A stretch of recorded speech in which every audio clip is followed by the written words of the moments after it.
بسم اللہ الرحمن الرحیم۔ سورہ ہود کی آیہ مبارکہ 61 سے آج پڑھیں گے، اور چھٹا رکوع شروع ہو رہا ہے 12ویں پارے کا اور سورہ ہود کا۔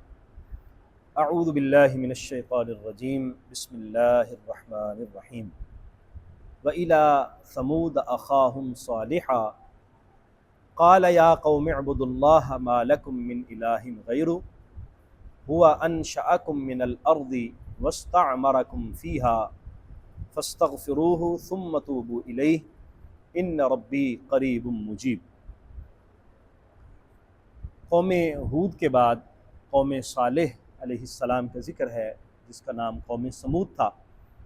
حضرت صالح علیہ السلام کو اللہ تعالیٰ نے قوم سمود کی طرف رسول بنا کر بھیجا۔ اس کا ذکر ہم سورہ اعراف میں بھی پڑھائے ہیں۔ اللہ تعالیٰ نے انہیں بھی اسی طرح نصیحت کی جس طرح دیگر اقوام کو، کہ بت پرستی کو چھوڑو اور اللہ کے علاوہ اوروں کو جو تم نے خدا بنایا ہے اس کو ترک کر دو، اور اللہ وحدہ لا شریک کا حکم مانو، اسی کی اطاعت اور فرمانبرداری کرو۔ حضرت صالح علیہ السلام نے ان کو مختلف طرح سے معجزے دکھائے، مختلف طرح سے ان کو راہ راست پر لانے کی کوشش کی۔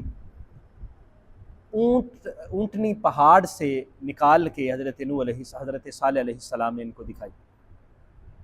کہ ظاہری ان کی آنکھوں کے سامنے پہاڑ سے اونٹنی نکلی اور ایک معجزہ کے طور پر ان کو دکھایا گیا، لیکن پھر بھی انہوں نے ماننے سے انکار کر دیا، تو اللہ تعالیٰ نے انہیں عذاب کے دوچار کیا۔ یہاں ان کا ذکر ہے وَإِلَىٰ ثَمُودَ أَخَاهُمْ صَالِحًا، اور سمود کی طرف انہی کے بھائی صالح علیہ السلام کو بھیجا، یعنی بھائی کا مطلب ہے انہی کے قوم کے ایک فرد حضرت صالح علیہ السلام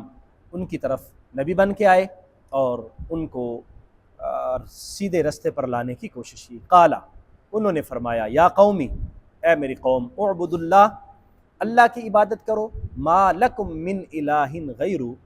جس کے علاوہ تمہارا کوئی اور الہ نہیں ہے، تمہارے لیے کوئی الہ نہیں ہے، غیرہ اس کا غیر، یعنی اللہ کا علاوہ تمہارا کوئی اور الہ نہیں ہے، کوئی اور معبود نہیں ہے۔ ہوا انشأکم من الارض، وہی ذات ہے جس نے تمہیں پیدا کیا ہے زمین سے، واستعمرکم فیہا، اور اس میں تمہیں آباد کیا، زمین میں ہی تمہیں عمریں عطا کی ہیں، تم زمین کے اندر زندگیاں گزارتے ہو، اس نے تمہیں اس میں آباد کیا ہے۔ فاستغفروہ، اس سے بخشش مانگو، ثم توبوا الیہ، پھر اسی کی طرف رجوع کرو، اسی کی طرف اللہ کی بارگاہ میں توبہ کرو، یعنی بخشش مانگو اسی سے اور اس کی بارگاہ میں توبہ کرو اور اسی کی طرف رجوع کرو۔ ان ربی قریب مجیب، بے شک میرا رب قریب بھی ہے اور وہ دعاؤں کو قبول بھی فرماتا ہے۔ اس کی بارگاہ میں تم سے جو غلطیاں ہوئیں، کوتاہیاں ہوئیں، اللہ کے علاوہ اوروں کو جو تم نے معبود بنائے رکھا، ان کو اب ترک کر دو، چھوڑ دو،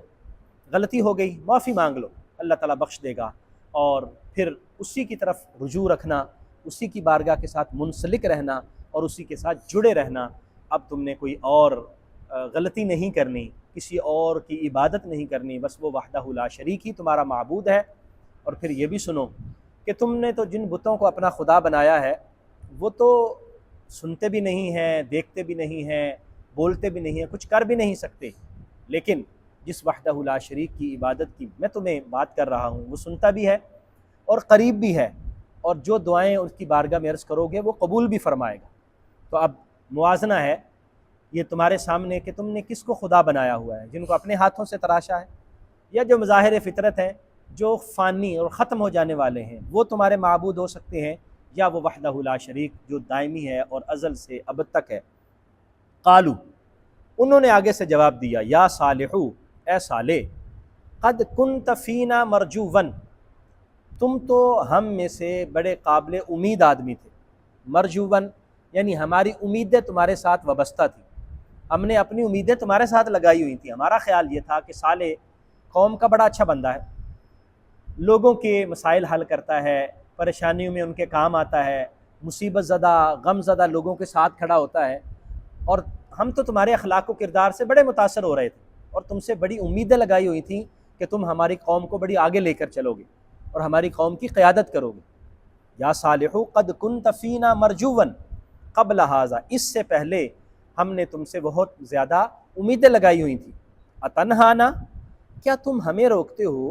ان نعبدا، کہ ہم عبادت کریں، ما یعبد آباؤنا، کہ جن کی عبادت ہمارے آبا کرتے رہے، جن کی عبادت ہمارے آباء و اجداد کرتے رہے، آپ ان کی عبادت سے ہمیں روک رہے ہیں۔ آپ نے تو ہماری امیدوں پر پانی پھیر دیا، ہم تو آپ کے ساتھ بہت زیادہ اپنی سوچیں وابستہ کر کے بیٹھے ہوئے تھے۔ وَإِنَّنَا، اور بے شک ہم، لفی شکن، شک میں ہیں، مما تدعونا، جس کی طرف تم ہمیں بلاتے ہو، مریب الیہ، اس کی طرف مریب، انتہائی یعنی بہت زیادہ شک میں مبتلا ہے، جو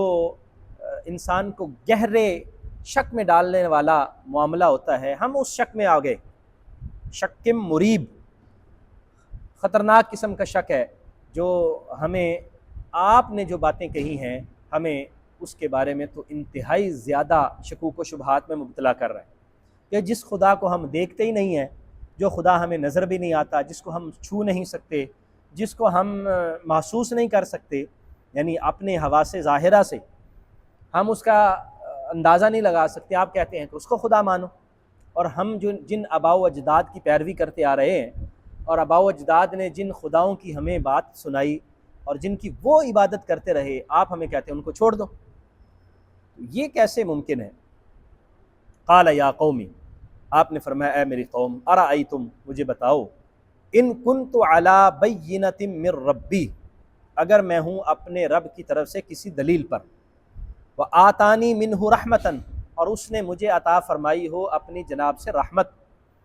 فمن ینصرنی من اللہ، تو پھر اللہ کے مقابلے میں میرا مددگار کون ہوگا؟ اللہ کے مقابلے میں میری مدد کون کرے گا؟ ان عصیتہ، اگر میں اس کی نافرمانی کروں، یعنی اللہ کی طرف سے میرے پاس دلائل موجود ہیں،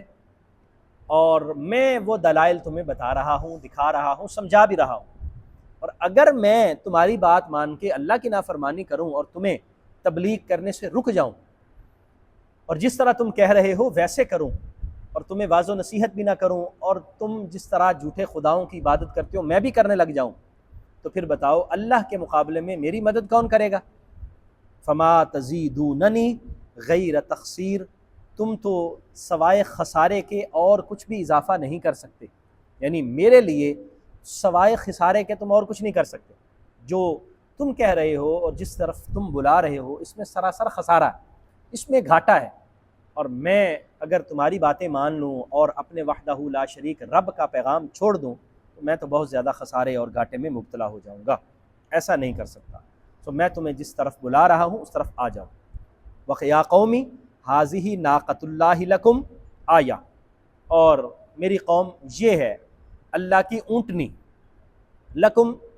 تمہارے لیے، آیتن اللہ کی نشانی، یہ اونٹنی ہے جو حضرت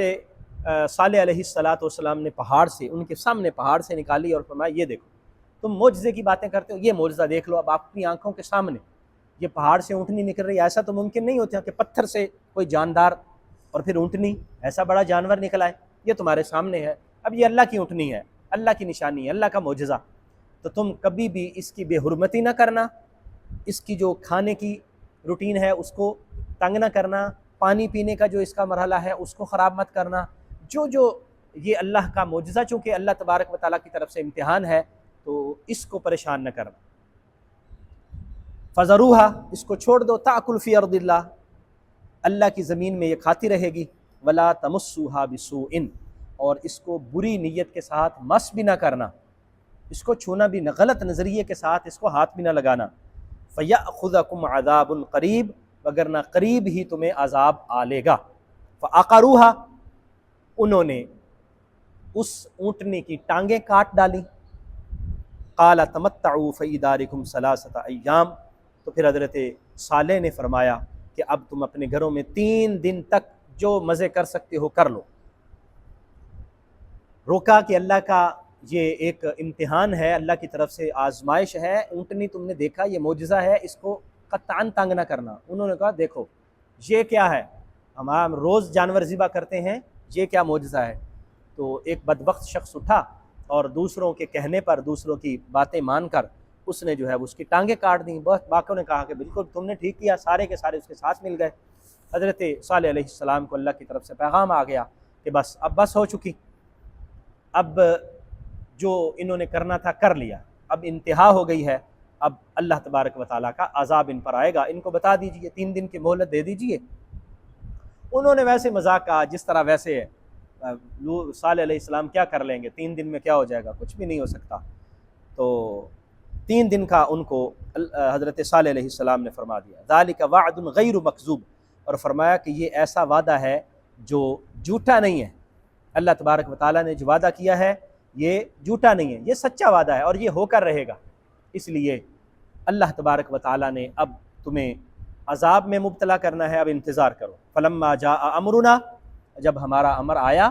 یعنی جب عذاب آ گیا، نجینا صالحا، تو ہم نے صالح کو بچا لیا، والذین آمنوا معه، اور جو صالح کے ساتھ تھے علیہ السلام، جو حضرت صالح علیہ السلام کے ساتھ تھے ان سب کو بچایا، برحمت منا، اپنی جناب سے رحمت کے ساتھ، ومن خزی یومئذ، اور اس دن کی رسوائی سے،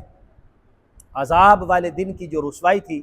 اس رسوائی سے حضرت صالح بھی بچ گئے اور جو ان کے ساتھ ایمان لانے والے تھے وہ سارے بچ گئے۔ ان ربک هو القوی العزیز، بے شک آپ کا رب طاقت والا ہے اور غالب ہے، طاقت بھی اس کے پاس ہے اور غالب بھی وہی ہے۔ جب اللہ تبارک و تعالیٰ نے فرما دیا تو فرما دیا، اب ان پر عذاب آیا، ان پر زلزلہ بھی آیا اور سخت قسم کی آوازیں، چنگاڑ، سخت قسم کی چنگاڑ اور اب زلزلہ آئے، اور جس کے سے یہ تہس نہس ہو گئے۔ ہم نے ذکر پڑھا ہے سورہ اعراف میں کہ وہاں زلزلے کے عذاب نے ان کو پکڑ لیا، یہاں چنگاڑ کا ذکر ہے۔ فَأَخَذَ الَّذِينَ ظَلَمُوا الصَّيْحَةُ، وہ لوگ جنہوں نے ظلم کیا تھا ان کو ایک چنگاڑ نے پکڑ لیا۔ فَأَصْبَحُوا فِي دِيَارِهِمْ جَاثِمِينَ، اور وہ اپنے گھروں میں منہ کے بل گرے ہوئے پائے گئے۔ فَأَصْبَحُوا، وہ ہو گئے، فی دیارہم، اپنے گھروں میں منہ کے بل گرے ہوئے،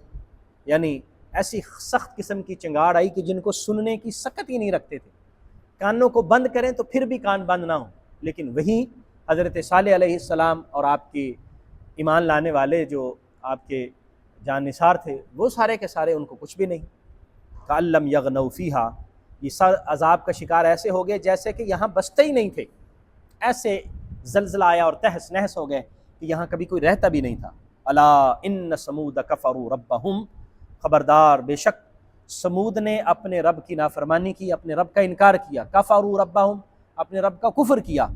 الا بعدا لثمود، خبردار دوری ہو قوم سمود کے لیے، یعنی ہلاکت ہوئی قوم سمود کے جنہوں نے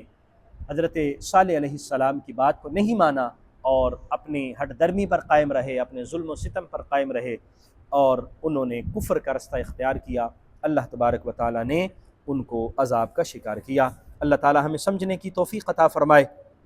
انسان جس دنیا میں رہتا ہے اور بڑے بڑے اونچے اونچے مکانات اور محلات بھی بناتا ہے اور بڑی کوششیں کرتا ہے، اللہ کی طرف سے ایسا امر آتا ہے کہ انسان حیران رہ جاتا ہے۔ ابھی ہم آنکھوں سے دیکھ رہے ہیں، ابھی جن علاقوں میں سیلاب آیا ہے، اللہ تعالیٰ کرم فرمائے کہ وہ اللہ کا عذاب نہ ہو، آزمائش ہو، اللہ تعالیٰ اس سے سرخرو فرمائے، اللہ اپنے عذاب سے محفوظ رکھے۔ تو ابھی ایسی ویڈیوز سامنے آ رہی ہیں کہ وہاں گھر بنے ہوئے تھے اور دریا اوپر سے گزر گیا ہے، اب وہاں ریت ہی ریت ہے اور ایسے لگ رہا ہے کہ یہاں کوئی آباد بھی نہیں ہوا تھا، یہاں کبھی کوئی تھا ہی نہیں۔ تو اللہ تبارک و تعالیٰ ان ساری چیزوں پر قادر ہے۔ انسان کے پاس اللہ کی کرم نوازی کے علاوہ کچھ بھی نہیں ہے۔ انسان کبھی بھی اللہ کو چیلنج نہ کرے اور اللہ کی طاقت کو چیلنج نہ کرے اور اپنے آپ کو اس پوزیشن میں نہ لے آئے، وہ سمجھے کہ میں اس قابل ہو گیا ہوں، کہ میں بڑا ہو گیا ہوں۔ نہیں، انسان جھکا رہے اللہ کی بارگاہ میں، ہمیشہ اپنی فرما برداری کا اظہار کرتا رہے اور اپنے آپ کو اللہ کا برگزیدہ اور فرما بردار بندہ بنانے کی کوشش کرے۔ اللہ تعالی ہم سب کو توفیق عطا فرمائے۔ آمین۔ وآخر دعوایا ان الحمد للہ رب